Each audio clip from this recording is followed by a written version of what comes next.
Welcome to the Voodoo Power Podcast. Welcome to Plates and Pancakes. We're sitting down today with Robert Plastoff Esmie. Robert Esmie, the Doctor of Speed, is an elite sprinter. Robert is an Olympic gold medalist competing in the 1996 Games in Atlanta. He was the first leg of the Canadian 4x100 team. His team was also the winner of 2 world titles, Gothenburg in 1995 and Athens in 1997. They won the bronze in 1993 leading up to the Olympics, and Robert took the bronze in the 60-meter at the World Indoor Championships held in Barcelona in 1995. The Canadians ranked number 1 in the world from 1994 to 1999. After retirement, Robert started Air Blastoff, a sprint-based training program, along with co-founding Critiq, a resource to allow athletes contacts with great coaches. Robert was inducted into Canada Sports Hall of Fame in 2008. So welcome to the show, Robert. Awesome. Thanks for having me, my friend. Oh, man, the pleasure's all mine. I don't get to speak with too many gold medal winners. Oh! Well, I'm happy to be one of your very few. But it won't be your last, that's for sure. I sure hope not. But you can be the first, and probably, there just isn't that many of you guys in the world. We'll send some over to you. Referring system. There you go. So I will kind of jump into the Olympics. I've watched that race multiple times. There's a few questions I have on it. So you were the leadoff runner. Yeah. And the one thing about that is I'm not a track guy. I'm not going to mislead you in that direction. You'll figure out pretty quick, I guess, when I get talking about speed that I don't know much. But that seems like that's the only part of the race that you get to come out of the blocks, you get a full acceleration phase, and you get a full top speed phase. That's right. What goes into deciding who is the leadoff runner? At the time, I originally was not the chosen one to run first. When we first started putting the relay, I was going to be third leg. Bruni was going to be the anchor. So because he had an injury, we had to switch things around in 93. And ever since then, I became the first leg, and Bruni became the third leg because now he was able to get it in the opposite hand without hurting his thumb. And that team ended up becoming the same. So as the year began, it was easy to either move the first or the anchor. And at the time, I took the pleasure in saying, I'm the starter. It starts, the momentum like Einstein, once in motion, wants to stay in motion. And in my concept and my mind is, if I can get this started right, it won't have much to do in the end, right?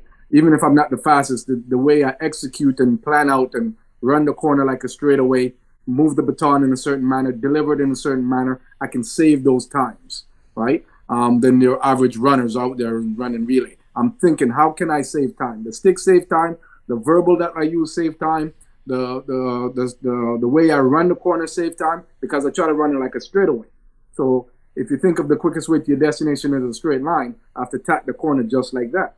So all those things and pieces that I play make up for the fact that I was not one of the fastest athletes on that first leg of those guys, but the way I execute it, I will be the fastest to deliver, right? So, and that's how I have to think. That's my contribution, and I take that responsibility quite serious, knowing that I have control of how the races start, and I am the appetizer. And to me, if the appetizer is so damn good, you may not need a course, right? And that's how I looked at it and the responsibility that I get to set the tone and control that.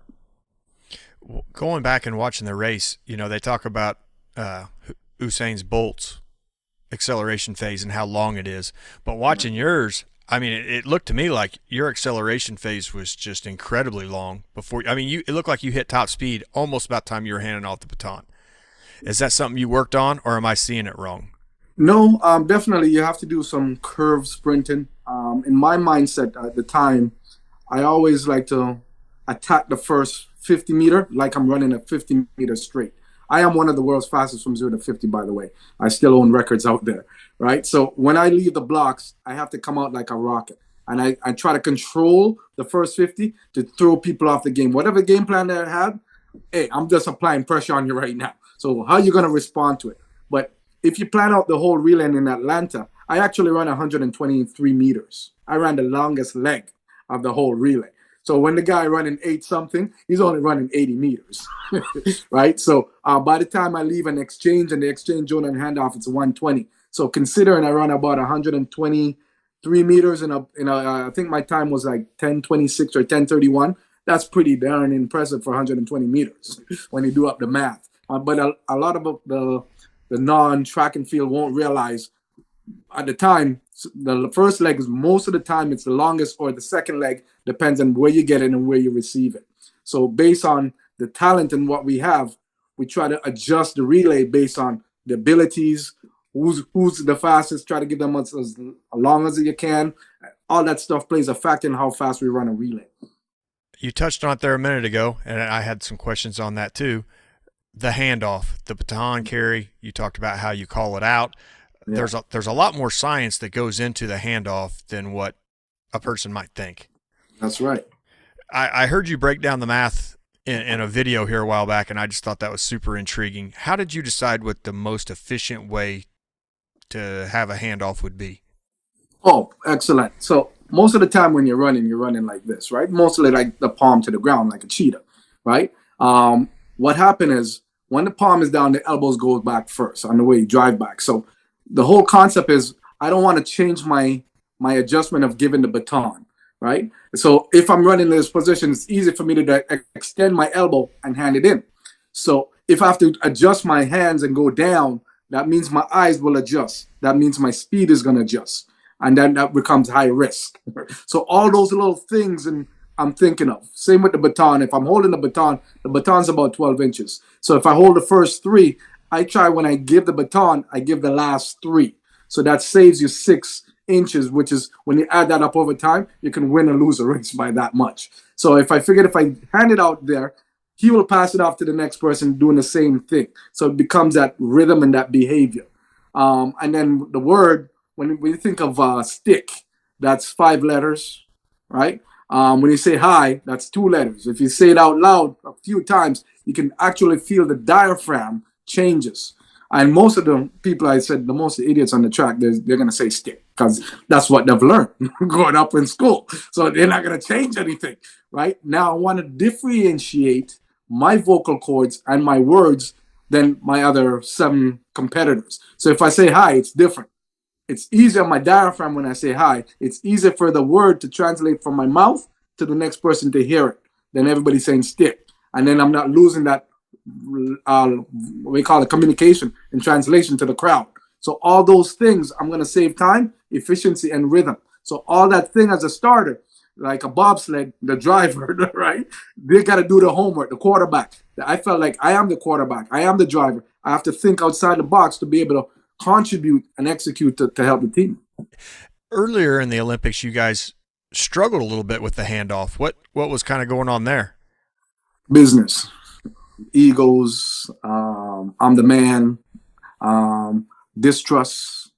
The funny thing is because I earned my position to run and I'm dealing with politics on the team to keep me out to the final and I let God do this thing. But as I warmed up and going through the rounds with the coach and stuff, and he's saying, Robert, what do you think? And I predict what the U.S. will do, what Canada will do, and so on and so forth. After the first round, he comes back. He says, whoa, that's pretty amazing. You guessed all that stuff. I said, yeah. I'm also going to guess y'all are going to get an ass whooping, right? Going into the finals. Came into the semi.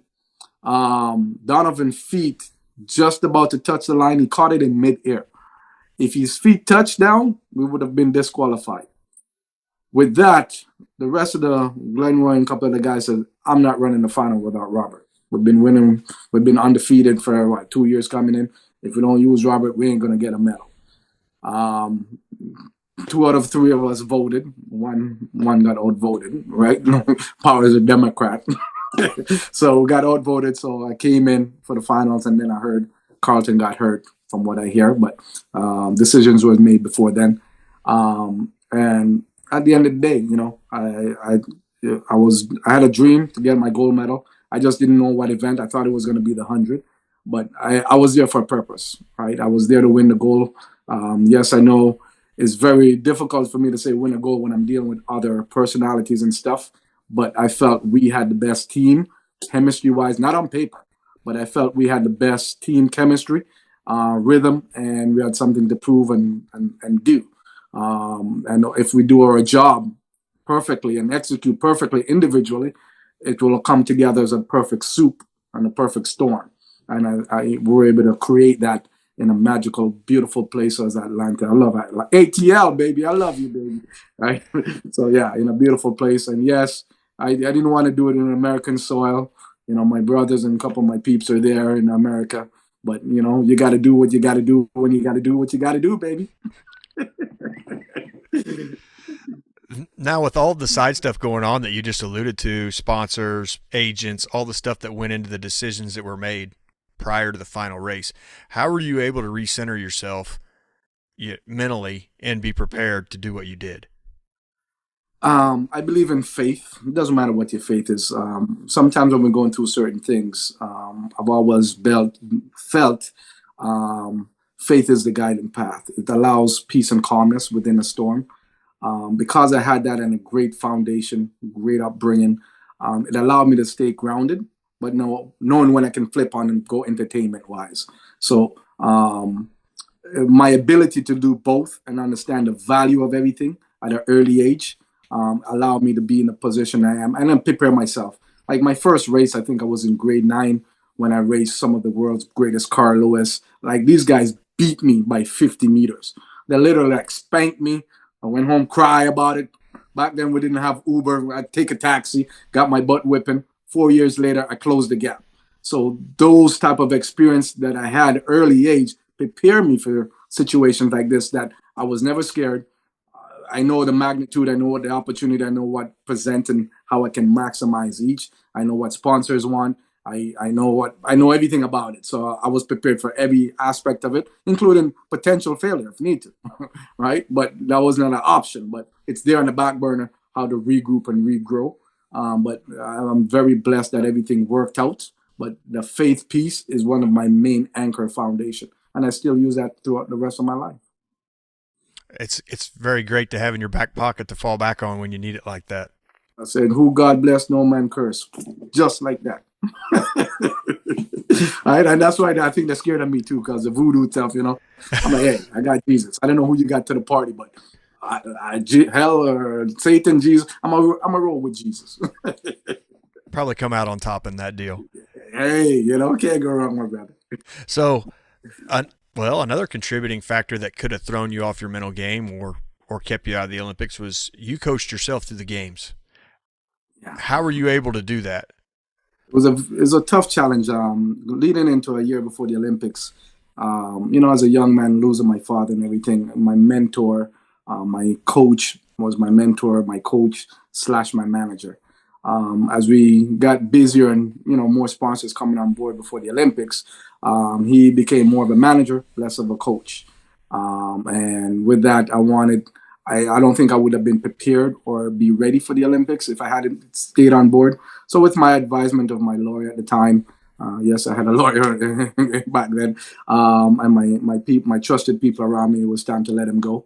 But the good news is I kept a blueprint. So every workout that I did, I kept it. Every injuries I had, I kept a diary, a full diary. So that became my blueprint. So I did all the things within there and make an adjustment to not get those injuries or not to be in that situation, and use all the stuff that was successful as my main template leading into 1996. So because I had that, I was able to guide myself a little bit more. Yes, I seek out a little bit of help here once in a while. I went to Holland for about a month to work with Merlin Audio's coach, just to, once again, a visual eye and take a look at me. I bought a RCA camera that had a slow play, rewind type of stuff.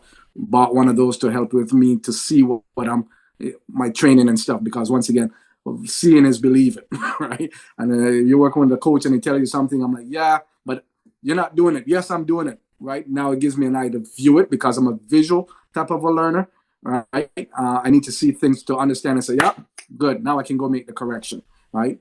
So with that has helped me to get to the journey. And within there, it still was tough. I had to dig deep into my faith because there was a lot of haters along the way, right? A lot of people ridiculing me and you're too small, you're too this, you chat a lot, right? And but once again, I got Jesus and I was focused. right? Even with the injuries, I got through the injuries and focused on I'm here to get a gold medal, and I'm not leaving 1996 without a gold medal. And I grinded out, and the opportunity presents itself because I knew it would. Because who God bless, no man curse. And when things fall apart, it says, Robert, you were built for this. Go rise. Show the people. Right? And indeed, I rise. My mom was in the stadium. And that part was the scary part of the whole thing because my mama got a big mouth and anybody hurt her baby or, oh, my mama was coming. I guess I'd call her my voodoo. Oh, she'll mess them up. But yes, and if I didn't end up running Atlanta, oh yeah, fireworks would have went down. Forget about the bombing. My mama would have went off. So, when did you realize you were exceptionally fast? I moved to Canada in '84, and I had to play. I get sports day, and I won everything except the um, the shot put.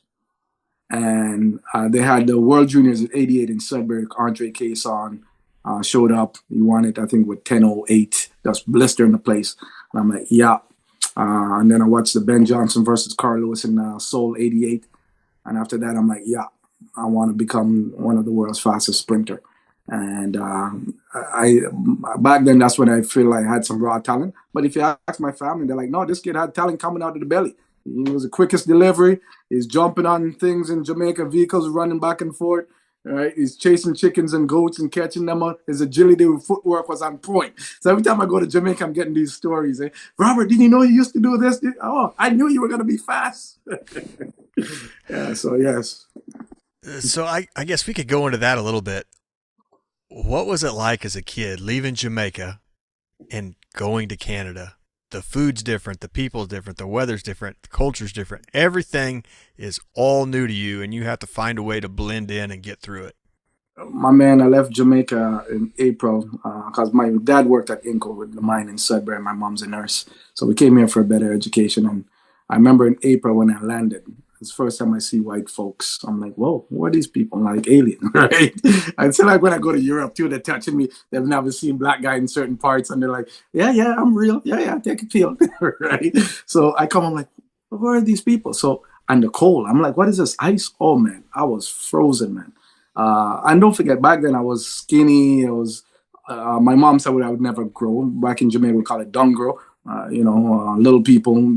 So she started feeding me a lot of red meat, a lot of meat. She go, we need to fatten you up, and some veggies and stuff. Like my dish was like massive, a parrot dish. Right? I have to eat all of that. Over time, I guess I start going a little bit in my vitamins, vitamin C, multivitamins, olive oil, fish oil, name all them nonsense and beetroots. She got a blender in it. She juice everything you could think of. Drink this because, once again, a nurse. We need to fatten you up. But I said, it's not in my DNA. I'm just a skinny guy. But within there, I started gaining the stuff and the weight on and start filling out. But once again, the ladies are bigger than I am in the circuit, right? Even now, they're larger than I am. But I felt, I had a bit of, I guess, fast twitch fibers. I remember meeting Ben Johnson and work with his therapist, and his therapist worked on me, on one of the world's greatest therapists. And, he says, wow, I've never felt a body like this. Not even Ben Johnson. And Ben Johnson was a world record holder. He says, he'll give me a massage and my muscles tight up within 15 minutes. He says, you're going to have some serious back problems, muscle problem, because my fast twitch fibers was so much. He's never seen the amount of fast twitch fiber in anyone, right? Because literally can give me a deep massage and boom, I'm tight within a matter of 10, 15 minutes. My muscles just tighten right back up. He goes, you're going to be explosive. And that's when I met Ben working on starts. He could never beat me from 0 to 30. Like I have the world record every time from 0 to 30. I had one of the fastest 40 yards of all time, 3.7. Right? When you hear all these time popping in the NFL, I'm like, I run that in my sleep. Right? So yeah, if I should have went to football after. Trust me, Rocket Ismail, I should have called him up and said, "What, give me a free tryout here." 3.7. Yeah, What do you attribute that to? Just a great acceleration phase, just being that explosive? How do you get that time? it's reaction. because I remember Ben Johnson used to jump out the blocks, right? The man squat what, something like 650, like Yeah. squat, right? Bench over almost 500 pounds. This guy. So when he comes out of the blocks, the force just jumps out. So I'm like, okay, if he jumps out and I come on an angle, because I'm thinking like a plane coming off the runway. If you can hold that angle and stabilize enough to hold that angle, I can come on and eat when he's jumping out. So by the time he lands, I'm already ahead of him. And that's how I was thinking. So a lot of my stuff when I start do my starts, I will always practice lying down because I want that aggression and I want that clawing sensation, like the cheetah when he claws with the front foot and pull it back. I want to mimic as much as that as possible because the fastest animal is the cheetah. So if I can use that technique, and this is my front paw, if I can use that, and if whatever the front paw does, the back will do, right? So when he comes jumping on, I'm coming and if I'm able to create enough turnover and foot speed, I can go underneath him and then boom. And I once again I lock him down every time from zero to 30. I'm still in the drive phase coming out like the runway. Mm-hmm. And I've saw Morris Green, I think it was 2004. He's from the U.S. And we were in Karlsruhe, Germany. It's crazy. I came out with a flash outfit like Batman, right? Oh, the crowd loved it. The red, the yellow, bright, boom, right? And people are laughing at me. Who is this, Batman? You think he's Batman? And Mo Green, because I beat Mo Green in 1994, 1997 on the World Championships. So I beat him in the 60. Right? I think he ended up at 8th. So the following year when he came back, this man, he hit the world record in the heats of this race. We had 2 rounds, right? The semi. Mm-hmm. He hit the world record. I think it was 10:39 or 10:41. And it didn't come out of his drive phase at 60. He was still in the drive phase. I was like, holy smoke. So I'm like, okay, let him try that crap against me in the final. I'm lined up next to him, man. And I locked it down for 30. And I just saw a different gear shift. And it felt like a wind hit me. Boom! A new world record. I'm like, holy smokes. I'm actually in a race with a world record going that fast. It was amazing, man. And that tells me the longer you can hold the drive phase, the faster you will be, right? But you have to be able to put in the work to stabilize yourself and just hold that angle while everything else is relaxed and moving it through. Oh, it's amazing, man. So that's why I'm fascinated with speed, right? I'm a doctor. But yeah, even that time, I'm still leading the race. Imagine I could hold on, which I didn't have enough power strength because I'm a little guy, right? And if I could hold on, I would hold that 60-meter world record too, my brother. Just tell him you should send me a gift. Thank you for help drag racing me across that line, because I had to play a role for him to go hit that world record. So yeah, I need some props on that one. Well, you just mentioned being the doctor of speed. I mean, if somebody listens to you talk enough, they'll figure out that you definitely know the ins and outs of your sport. I mean, you've taken everything into account to give you the best possible advantage. And I guess at that level, you have to. You can't leave anything in doubt. Well, Stephen, what makes me, I guess, different is I'm not your average sprinter because anybody can run. To sprint is an art, and back then I'm only 5'7", 7.5. Majority of my competitors are over 6 foot. So right away standing, they have an advantage on me, right? So when I'm in the drawing board and figured how am I going to compete at an international level with these guys and have a potential to not necessarily outperform them. I don't have to outperform them all the time. I just need to outperform them at the World Championship and the Olympics. I'm the Showtime guy, right? I want a right place at the right time. And I figured I have to think of muscle density. I have to think of height, travel. I have to think of massive technique. How am I going to improve by this much? I'm actually in the drawing board and figuring these things out because once I go out there, I have to pretend I'm 6'5" sprinting and stay there to compete. And a lot of these sprinters not thinking like this, right? And that's how I have to think to be able to compete at that level and be the height that I am to be able to say, hey, bring your best. You gotta have to bring your best to outperform me today, right? And that's what makes me different and understand sprinting and the art of speed because I have to do my homework. I have to figure things out. I have to implement exercises people haven't done or created to make sure I can get to that level and sustain that level. Well, it's very evident your passion for sprinting. and you know it very well. How are you able to work down from the top level to where, let's say, air blast off, you're bringing kids in that don't have much experience with speed and you're teaching them how? How do you break that into steps where they can understand what you want them to do and then start moving your way up the ladder? Absolutely. I choose was to go at that grassroots and develop that way. I feel like I can turn anybody into a world record holder because I've got the DNA, the knowledge, and the experience. But I felt for this moment of time for the last 20 years, I'm going to probably switch over later on to an older group. Um, I want to work with the fundamental and what they do. I start them at age 5. I teach them the basic anatomy. So within the first 6 months, they're learning quad, hamstring, glutes, all that major muscles.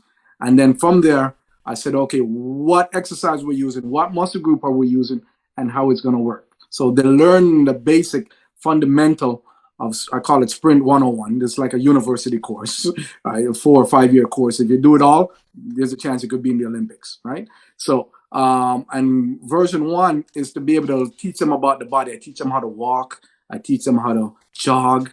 I teach them how to work on the technique, the agility movement, the mental piece, everything I'm teaching them from day 1, age 5. So by the time they reach 7, 8, 9, they're locked in to be one of the best in the country, which I have a lot of them. We're one of the best in the country because I'm able to create that good fundamentals early. And I'm able to invest in them and to make sure they grow and learn it the proper way, all right? The correct way. I always tell them your teacher is never wrong. Your parents are never wrong. They're always right. The question is what is correct for you? And that's what I'm going to teach you today. You can ask me questions any day. My job is to answer them. And I'm also, I think, I open my mind to learn from them as well. Because I've learned a lot from 5, 6, 7 year old based on how to move and the behavior. So I'm a student of the game, and I allow myself to be a student of the game so I can continue to evolve and get better. And that's why I enjoy working at that level. So that way I can create them early and make them sustainable, minimize injuries, and they're learning good behaviors. Like none of my kids, like when they graduate high school, most of them are doctors, physiotherapists, chiropractors, or somewhere in that line of work because they understand the body at an early age and how to work with my medical team. Because they all got involved. I put together a surrounding crew around them, nutritionists, medical doctors, sports doctors, massage therapists. They've got that foundation around them. So I want them to be successful and understand that this is about a lifestyle. It's about your life. So you got movie nights, you got games night, you got different things, social aspect of it. I want them to understand the full balance early at age. And that education at that age is the number one thing. Education is the key to success, but allow the sports to open up doors and opportunity. If you focus and do what I ask, your job is to maintain at least a B average. If you can do that, you're guaranteed you're going to get a scholarship. If you're A average, you're looking at a $500,000 scholarship, right? So if you do those things, I'm going to give you the foundation to become a success, on or off the track. So, and that's how I enjoy working at that. But now I'm starting to feel like I want to transition to, I want to make the world's next fastest human being. I don't need a lot of talent. Just tell me you're willing to work and buy in my system. I've made it in 6, so I'm sure I can make you in 4. And I'm good at what I do. Right. So. I was talking to a coach the other day, and he said something that I guess I'd never really thought of. You know, you're up in Canada. When you think about it, you don't think about Canadians being fast. You think more hockey, you think indoor sports. But he said, you know, speed's everywhere. It's just underdeveloped in most areas. So is that kind of what you found? Is if there's plenty of speed up there, it just needs to be developed in the right way? Absolutely. And that's why, when I come up with the blast off and the brand and everything, I always say, you go to McDonald's for a Big Mac. They're known for Big Mac, right? You go to Burger King for the Whopper. You go to donut shop for donuts and coffee, right? I've worked with distance and different things, but when you come to me, I am the DNA of speed. I deal with all sport, all levels, because it comes in all shape and size. I've always tell anyone, if you can name me a sport that does not involve speed, I will give you my training program for free. And no matter what is, they come with everything, and they haven't won a damn thing yet, right? It no matter what sport. I'm hearing, oh, dart. I'm like, well, yes, it's a game, but yes, it's a sport. But guess what? The speed of the dart, the elbows, the technique, all that involved in speed. They're like, son of a bitch. I say, you give me something. If it involves a clock, if it involves a timing, air, whatever, it involves some kind of speed. It could be slow or fast, but it's involved some kind of speed. So you can tell me one, you get your program for free. But all sport require that. And in Canada, yes, you're right. A lot of other sports, they don't put a lot of emphasis on speed, but the good ones who are focused on overall about they understand be an athlete first and be specialized in what you do. So you'll see Wayne Gretzky, a lot of the top hockey players, a lot of the football players, a lot of these guys will add track program in their program. It makes them that much better. And especially Canadian athletes, I tell them, you want to get a scholarship to the US, you better do track. Because what's going to make the difference between you and the regular Americans out there, who it's their country, for you to go get a scholarship, is speed. The coach don't have time to teach you speed. You got that going in, and you can do everything else, you're going to get that opportunity. If you got the same like the other guy over there, and you don't have that X factor, it ain't going to happen. And a lot of my athletes who go down to the States, it's a speed that got them through the door, right, as the X factor, along with the brilliant mind, but the speed is the component of it, right? Need for speed, all sport required. And the better you want to be for yourself and for your teammate, you got to step your game up and bring your speed. In NFL, I know a lot of the guys who I work with in the NFL, they come back in the summer, and if they're 0.24 of a second faster, that's millions of dollars bonus. A lot of truth there in what you just said. It's ironic. I was talking to a coach last night, and in the coaching circle, he knew a coach in Denver that decided to start sprinting his swimmers. Hmm? They moved to a sprint-based program. They were sprinting a couple days a week. All of a sudden, they start just shattering Colorado swimming records because of what they've done outside the pool. Well, a lot of the pools, they get a lot of slow twitch fiber. Right? I could believe that, yeah. You're able to cross-train, and that's the thing about other sports. You can cross-train with track, but there's not a lot of sport you can cross-train track with, right? So they're going to get the speed, the power, the agility, the mindset, all that stuff wrapped up in track and field, and then they go do what you do best in the other area. Now, kind of coming back around to what we were talking about earlier, the mental side of the sport, I heard you mention the 5 Fs. Oh. So for somebody that had never heard you talk about the mental side of sports and being an elite athlete through your mindset, what are the 5 Fs? After '96, I've made contact with a wise man. He's a retired coach. And, I like to seek some of these guys as my mentor and pick their brains because I'm always learning from the past to build my future. And he's the one that really created it.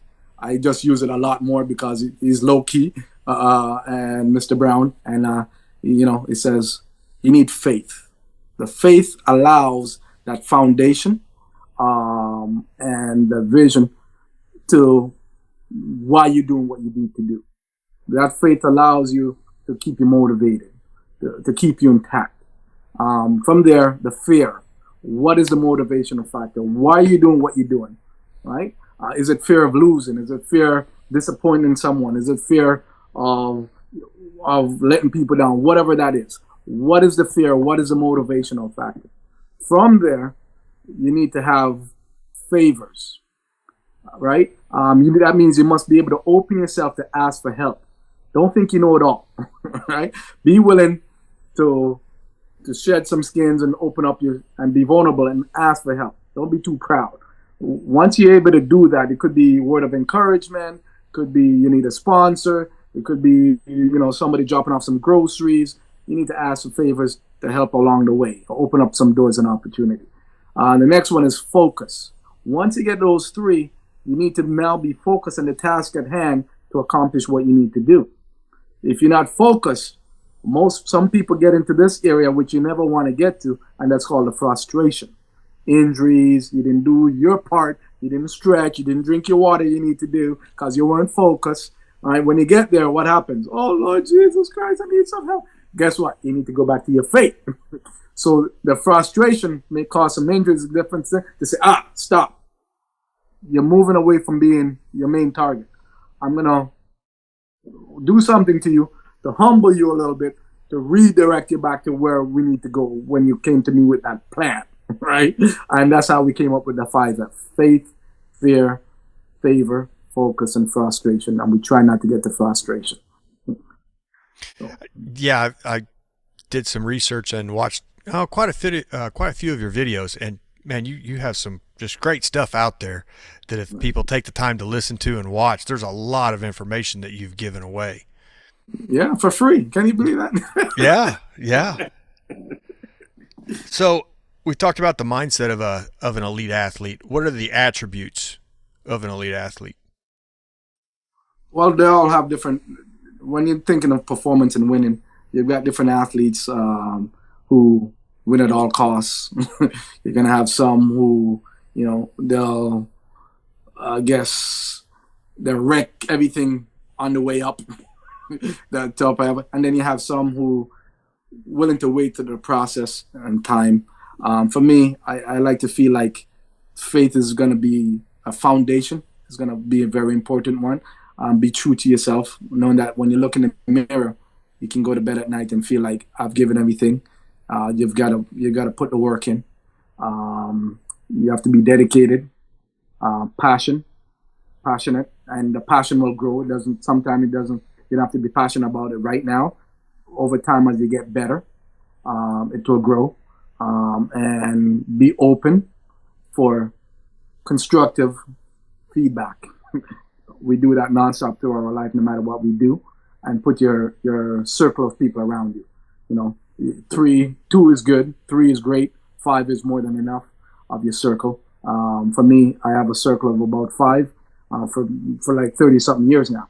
We'll get together once a week or once every 2 weeks. We'll have lunch and we talk about our week, what challenges, strengths, and how we can improve and how we can improve each other. So having that network and that true people tell you, hey, stop that nonsense or whatever, or hey, you're on the right path, or I don't like that, but you know what? Could we maybe think about this instead, or what do you think about adjusting certain things? Because sometimes you're so zoned in, you're not sometimes knowing it's going to affect other people. Although sometimes you shouldn't worry about other people, right? Worry about yourself, but knowing that it may have some effect, and can you live with that consequences, right? So that's how I make decision, right? Because sometimes I make decision, I'm like, whoa, I'm like, I can live with the consequences. I'll let me make the decision. Because right now it's me and Jesus, and if I'm willing to say, Jesus, do what you need to do, the rest is I really don't care, right? Because at the end of the day, he's the one that's going to punish me. I came in the world alone, I'm going to leave alone. So as long as he's happy and that decision, or I can live with the consequences, I'm okay. Preparation builds confidence. Yes, right. Is that what? We've talked faith. Obviously, that's a big component of your life. Is the other, you feel like the preparation you put in, is that what helped you attain the level of success that you attained? Absolutely. Preparation, heartaches, right? Going to the grind. It's very important, and put yourself in different scenarios, different situation, uncomfortable situation, so you can grow. On the weekend, I work with the athletes on the mindset. When I went into the race, I said, and I send them a YouTube motivational video on every meet and stuff. And I said, this meet is about uncomfortable situation. If you want to be faster, I'm putting in a position of potential failure, but I wanted to take the lessons out of it, and I wanted to rise. I want to see how you handle that situation. And indeed, everyone ran a personal best, right? But I said, to be faster, you have to challenge yourself emotionally, mentally, psychologically, physically, to be able to grow. And then we go back to the drawing board and we regroup again. And I try to do that throughout my life, going to areas I've never been so I can grow, put myself in situations so I can grow. And those preparations allow me to be ready for those moments when it counts the best. And all of that takes practice and reps. You have to practice being in a bad position, come out with the right mindset. You can't just walk into it and not prepare like you do for anything else. Yeah. You're going to get scarred. All right. Hopefully less scars. All right. Because yeah, you're gonna get some scars throughout it because it's part of growth. Once the scars are healed, right, you're able to grow. So minimize, and I think for me, I think my secret of success has been I've learned from other people's mistakes a lot without making my own because I learned from them, right? And that's something I try to teach my son and my kids and stuff is to learn from others so that way you can minimize the mistakes you make. So you've always, from what I've heard you say, you've always been pretty good at finding the right mentors to keep you heading in the right direction. Well, then now you found yourself in the role of being a mentor to others. How do you manage that? How do you find a way to help people along without pushing too much, just giving them just enough of what they need to keep them growing? I work on my communication and big piece, I work on my listening skills. I remember in a relationship, my woman says, I'm not a good listener. I'm like, what the hell are you talking about? I'm not a good listener. Are you crazy? So I went to school and took a communication class of listening skills, and I got 98. Came back, boom! Somebody ain't listening to me. I stepped back and also listen because when you listen, you learn. And for me to communicate and not, I don't like to give them answers because they're like, Coach, why you keep asking me a question with a question? I'm allowing you to think because you know the answer. So I'm not going to just give it to you, right? I'm going to ask you a question that leads into for you to think and say, just like a therapist, they're not going to give you the answers.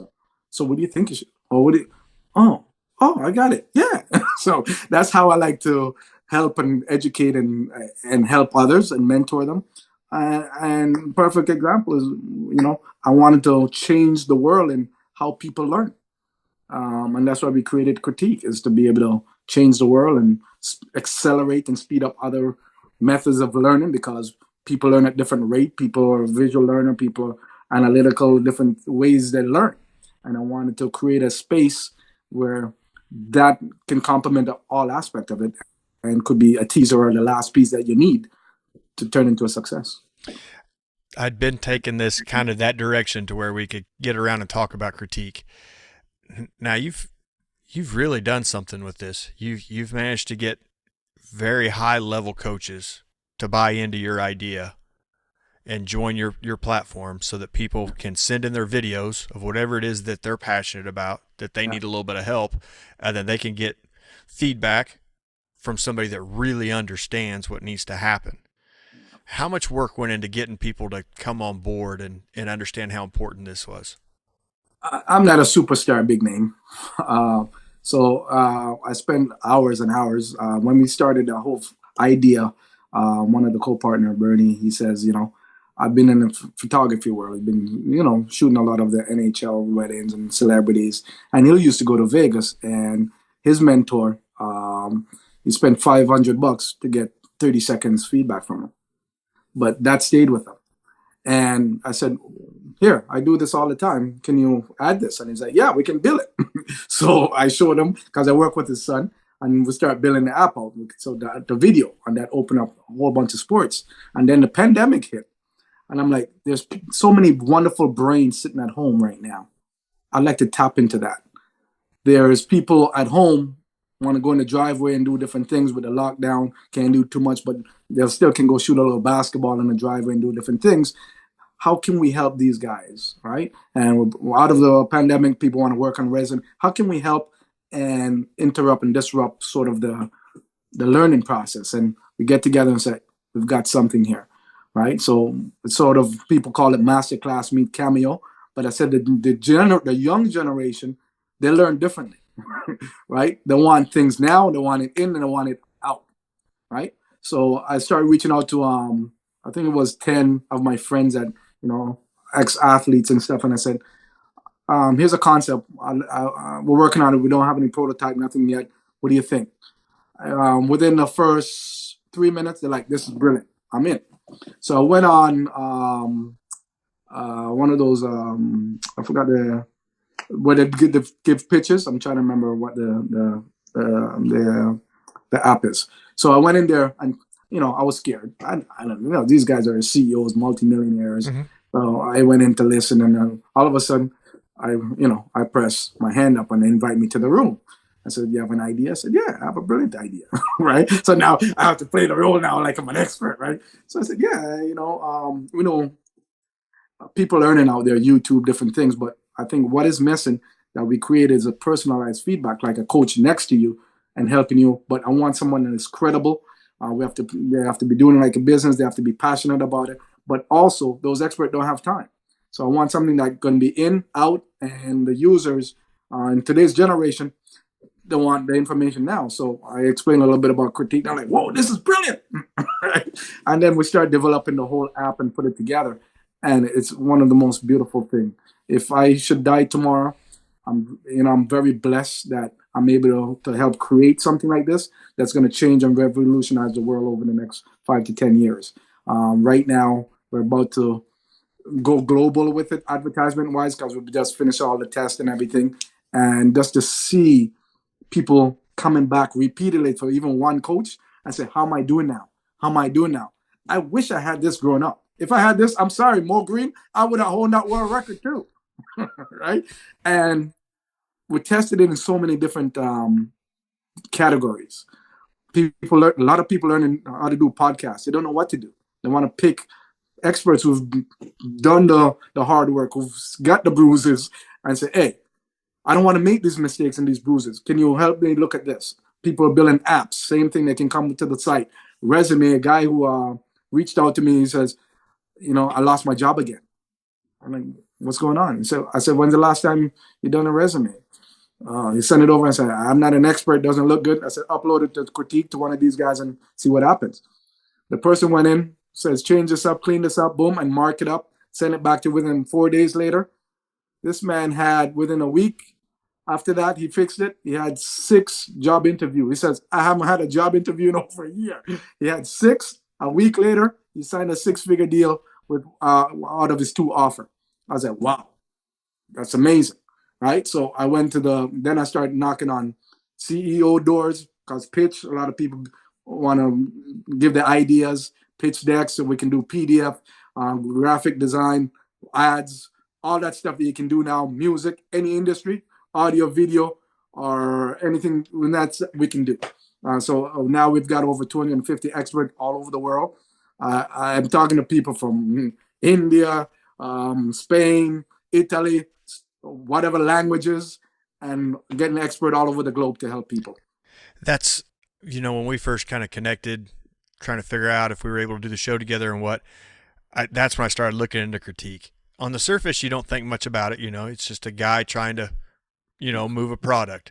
But when you start researching it a little bit, the value you see in it is just incredible. Yeah. So I'm with you. I wish I would have had that when I was younger. Yeah. And I always said it doesn't. Dreams come in all age, so you're never too old, and you're never too old to be working on stuff, mm-hmm. Right? So for myself as an expert on the platform, I seek out other mentors, right? And in this area I have no expertise in, and I want to work. I'm gonna call them up and say, "Hey, here, look at this for me. Give me because they react to stuff. It's not. They don't have to create content." The people sending stuff is the content. They're reacting to it, right? So when you're going on for a pitch, you're looking for $500,000 raise. What's the value of that? To have somebody look at a 10-page deck. Yeah. Right. So yes. Their person may charge them $100 or $200 and send it back to them in 4 days with some ideas. Right. Mm-hmm. And you're talking CEOs of different companies.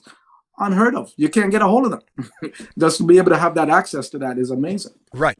Yeah, a lot of them guys, they're not going to answer your emails. They don't know you. They don't. But now you have instant access to them if you so choose. And some of these guys don't want the money. They just want to help people. Mm-hmm. But they said, "Robert, you know what? I only have 15 minutes out of the week. But guess what? I can help 4 or 5 people." Right? I can live with that knowing that I'm helping someone else. And they can just take that money and give it back to charity. So those are the unique things about it, that they can give it to charity. Sponsors want to come on board. They want to set up all the athletes and they give back that way. Right. So there's so many areas where people are going to help. And I think the last piece that we just finished in the second part of the app is I wanted to solve club coaches and personal trainers They have a challenge where I see my son play soccer. There's 20 people on the field. There's no feedback for those kids. Nothing. So now we bring the app, bring it to the soccer field and said, hey, your assistant coach, I want you to take 15-second video of each athlete. That coach is now willing to spend 30 minutes a week and send out a 2-minute video to that athlete and say, hey, you see what you're doing over here? I want you to fix this. Here's a drill. Guess what? They will try that drill at home and come back and show you in the game. And I said, all it requires for you to invest 30 minutes in total for those 20 athletes, and you're going to get a better team going the following week for your next practice. And they're like, this is brilliant. So this is the piece that we're finishing up for the app for those coaches that can help those athletes within that area, because they don't have time. But they have 2 minutes or 30 seconds to break it down and help them that way. Yeah, that's you're setting up something that can really help some people that need it. You know, you might be helping the next superstar and you don't even know it. Yeah, that's right. But to do all this, to become successful, I mean, life is competitive. There's no aspect of life that we're not competing in. Absolutely right. So being brave enough to walk out on that limb, take a risk, how do you develop that mindset that it's going to be okay, but you're going to have to take a risk? Once again, it goes back to the F, my friend. The faith, the fear. You got to put yourself out there. If you don't try it, you won't know. And I've always viewed when people say you fail, I never fail. It's life lessons. It's how you regroup and move forward. It does not define you. Character is what your DNA, your belief, and what defines you is what you do next, right? And that's how I look at life. If I go out there, hey, I tell myself, you made a mistake. It's okay. What lessons did we learn from it? Right? How can we make the next one better? And once again, you're going to make some more mistakes. And it's okay to make mistakes as long as you're learning and growing from them. I always tell my athletes, I wanted to make mistakes. I train them. I said, I want to get whooping. I love when they get a butt whooping and different things in what they do. But guess what? This is the championship, and Coach Robert don't lose championships. Yeah. I don't care what happened before that, but we're training for this moment. This is the one that counts for Coach Robert. And the same thing. You're building up a series of training for that one moment. And that's why I love Andre DeGrasse, man. I'm telling you, guy, this man's not one of the fastest men during the season. And I never worry. But when I see him show up a championship and he says, I'm ready, never take your money off of this guy. You go to Vegas every time and you put it, no matter what's going on and who's flashing and going on, let's put it on Andre. At least top 3, you're going to make your money back. Guaranteed. Because of the mental piece. Mm-hmm. And he always shows up for showtime. Right? So, and that's why I love him, because he reminds me of me. I'm not one of the fastest men out there at times, but guess what? You better freaking show up for a championship, because I'm showing up. Right? And be willing to fail and learn the process. All right. So to kind of bring all this back around to a little bit of the beginning, I've heard you discuss this before, and I think it's something that people are kind of interested in, I guess, the feelings that go into it. But when you were able to try on your Olympic uniform for the first time, you knew you'd made it. You knew you were on your way. What was that like? It's always a challenge as a junior athlete, transition into a senior athlete. A lot of people don't make it, right? They're superstars in high school, and then that's it. You don't hear about them. But for me, as a junior, I was always ranked one of the top 1 or 2 in the world. But I had so many injuries on my birthday in the rain as a junior. So I've never actually went to World Juniors or stuff like that, being ranked number 1 or number 2, right? So when I finally transitioned into senior, I remember I was in a hotel in Ottawa, and I got my uniform, and I just started crying. There's water coming down my face and stuff, and then I end up in a bawling situation. I don't know if that, and just weeping like a baby. It's emotion, that the frustration as a junior, being one of the top in the world for like 3 years and always coming up short because of injuries. And finally to see me wanted to represent Canada, which I fell in love with, and wear that uniform under my chest and proud and right, and going to battle. I'm going to wear my uniform. I'm going to battle against other countries, against other athletes. Oh, and I can't wait. The emotion just of joy and love and pride, it just all came pouring out. And every time I get to put on that uniform and to represent my country, it's like, I know it's not the same, but to me, it's like going to war. I'm going to represent us. I'm going to represent my city. I'm going to represent my name. Well, I'm going out there, and thank you for choosing me, but we're going to come home with the victory. Right? And that's how I look at it, it's always a love and pride and joy to put on my Canada flag. And yeah, and although I put on my Canada flag on the outside, by the way, folks, I am Jamaican inside, so I have two flags I always wear because no matter where I go in the world, I'm still Jamaican. You can never take it outside of me, right? No matter what, even when I'm there, yeah, I always gotta have some fun and entertainment along the way. But knowing that, I love my Canada. Oh, I can sing that song, boy, like Celine Dion. Woo! Depends on what mood I'm in. All right, we haven't touched on the Jamaica much, but I did have a question in there. I like food. I like food from everywhere. I love to eat. Of all the Jamaican food out there, what is your favorite? If your mom was going to make you your favorite dinner for your birthday, what would it be? Back then, rice and peas and stewed chicken. Right, I love my rice and peas and stewed chicken. But I've learned to like a little bit of flavor spice because I didn't like too much spice. So I cook a lot now. But right now, I would say jerk chicken or jerk pork or rice and peas with some Jamaican festival. It's like a dumpling, a doughish. Mm-hmm. Oh, my brother. Oh, but yeah, I play in the kitchen now. That's my relaxing part time, and I don't play around in the kitchen, man. I cook up a storm. We have cooking competition at the house, and I'm winning. People test stuff without the names. I'm winning stuff, man, in this house. All right, so everybody told me to open up a restaurant, but I'm like, it may not be the same because I'm not cooking with the same passion. Mm-hmm. Right? I'm cooking for the mass. So when you get invited to the house and you're welcome anytime, right? I'm cooking with love. Like now, I set up the backyard. We've got the pit fires that we have out there now, and I'm taking the cooking from inside. I'm doing a lot of outside cooking now. So as soon as spring kicks, I have my neighbors that come by. We got the food cooking, the fish frying in the big oil pot, and oh yeah, we're doing some serious cooking in the backyard, man. And I want the flavor, I want everything, the aroma, the Bob Marley, all that stuff popping, the pool splashing. Oh yeah, we got to do it right with love. You just got a little bit of Jamaica right there and up there in Canada.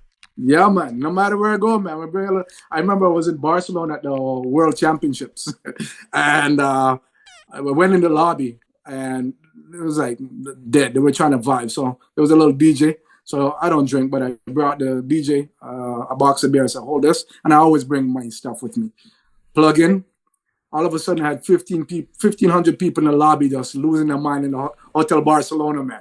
We were taking the whole place to storm. I'm up there DJing, dance move.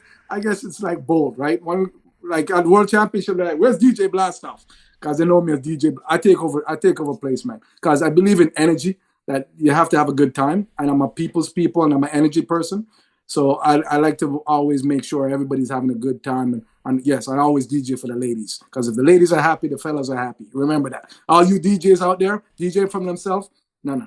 DJ for the ladies. The ladies are happy. The fellas are happy. Remember that when you become a DJ.